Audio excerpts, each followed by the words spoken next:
nos observan en esta presentación.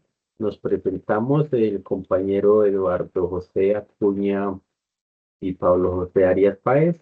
Nos encontramos en un ejercicio de la guía de aprendizaje de la fase 4, denominada Creación de Propuestas Filosóficas en el curso de Pensamiento Filosófico Latinoamericano.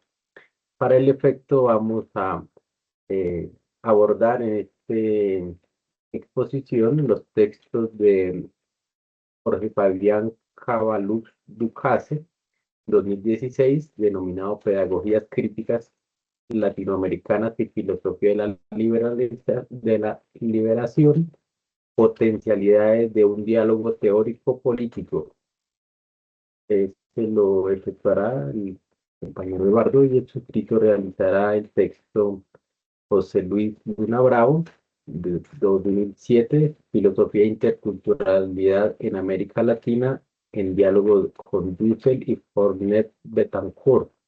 Esto es respecto de los eh, eh, escritos que hemos realizado para esta fase de la materia. Al respecto voy a proceder, compañero Eduardo, a decir mi exposición respecto de este texto que se denomina Filosofía e Interculturalidad en América Latina, un diálogo entre Dussel y Fournet.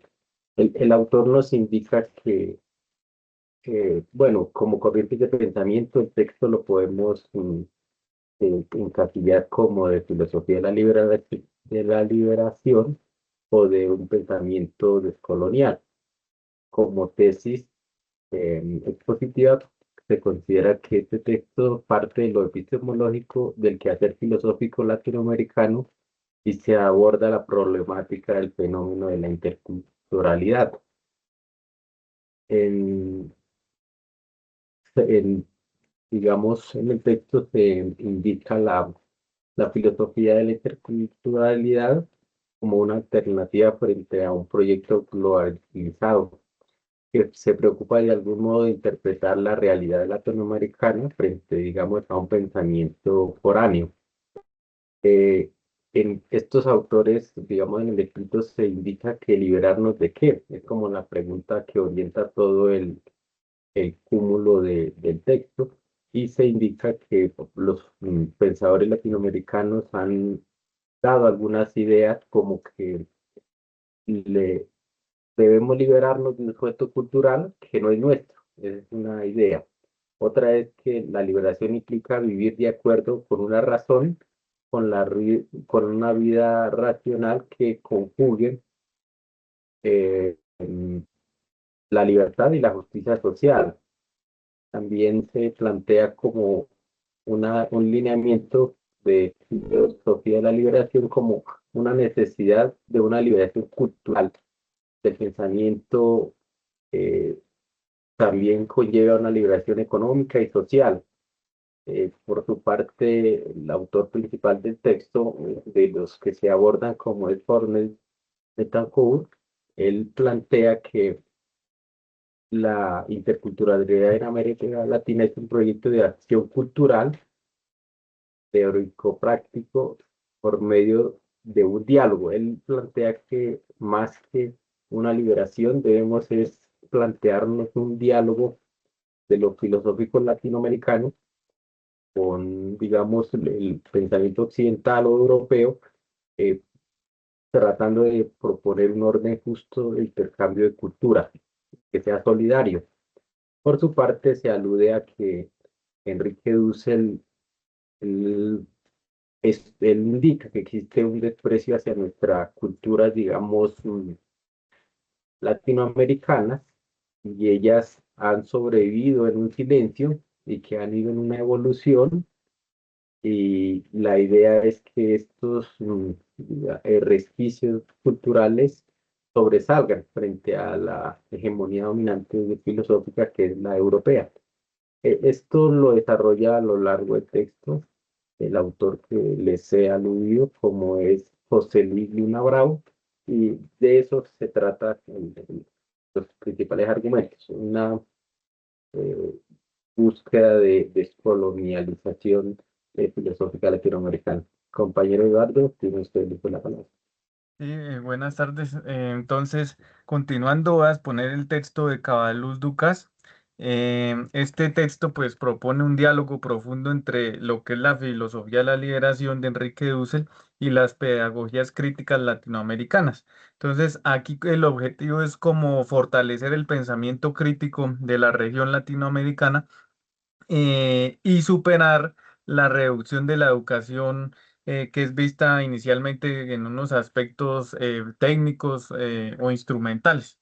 Entonces, para eso, pues obviamente el texto se plantea varios objetivos o nos muestra que quiere lograr, por ejemplo, rescatar la pedagogía de la mecanización y la desintelectualización que vive hoy en día, ello dotándola de un mayor refinamiento conceptual, es decir, que no se debe tomar, digamos, eh, la pedagogía solamente como una repetición de un saber ya eurocentrista, sino que tiene que ser en la enseñanza crítica. Entonces, ahí aparece el concepto de dotar de mayor refinamiento conceptual a esta pedagogía. También, obviamente, se intenta que la filosofía no quede en carreta o en abstracción, sino que por el contrario encuentre en la pedagogía esa praxis o ese campo de acción en el cual se les puede instruir a los oprimidos desde la crítica. Esa construcción de esas pedagogías, otras que llaman en el texto, propone que dichas pedagogías queden vinculadas a los movimientos sociales, obviamente que sean críticas a nivel territorial y no elitista. Entonces, es la armonización entre la pedagogía con la filosofía de la liberación. Para que la filosofía tenga una aplicación práctica, pues debe hacerlo a través de estas pedagogías otras donde tengan su campo o praxis de acción. Para ello también el autor analiza la evolución del pensamiento de Dussel y la divide en cuatro etapas principales. La primera que va de una ontología a una metafísica, donde Dussel es influenciado por Levinas y se rompe con la filosofía europea, sobre todo porque se centra más Dussel en la exterioridad y en el rostro del otro, que para Latinoamérica viene a ser el pobre, el indígena o el excluido. Ya le digo, influenciado por las ideas de Levinas de la alteridad. La segunda etapa de la metafísica al marxismo, pues se hace un estudio crítico de Marx para entender ese capitalismo periférico de Latinoamérica y la naturaleza de esa exclusión económica que hoy tenemos los países periféricos.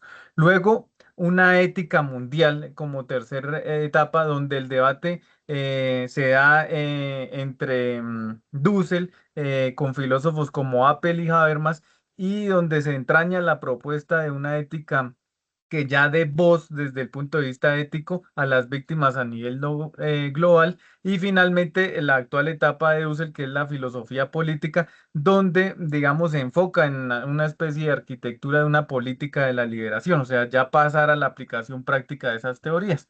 Entonces, esas pedagogías críticas, también nos dice el autor, digamos, se destaca principalmente a Paulo Freire como un referente central, porque pues las ideales de esas pedagogías es la naturaleza política de la educación, ya lo dijimos, la educación como un proceso de concientización y crítica, y la importancia de unos saberes populares y el diálogo con el otro, producto de esa alteridad, asimismo como la crítica al eurocentrismo y al colonialismo. Estas son las pedagogías críticas que debe tener apoyadas o amalgamadas con la filosofía de la liberación. Entonces, ahí encontramos que la educación y la filosofía deben ser actos transformadores que buscan la rehumanización y la justicia en la vida cotidiana.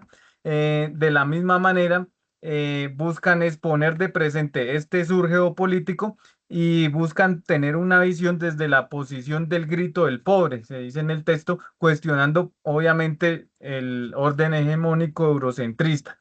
Finalmente, la decolonización es epistemológica, que es la necesidad de crear epistemologías que valoren los saberes indígenas y populares, rompiendo con la ciencia moderna occidental y separando que esta ciencia obviamente separa al sujeto del objeto y al hombre de la naturaleza. Y aquí se tienen que amalgamar las dos. Ya como conclusión, pues decir que la alteridad, la liberación y la colonialidad en este artículo son conceptos claves para esas pedagogías críticas y para su finalidad de seguir siendo herramientas de transformación social en el contexto actual. Muchas gracias. Muchas gracias, compañero. Entonces damos terminación a esta intervención.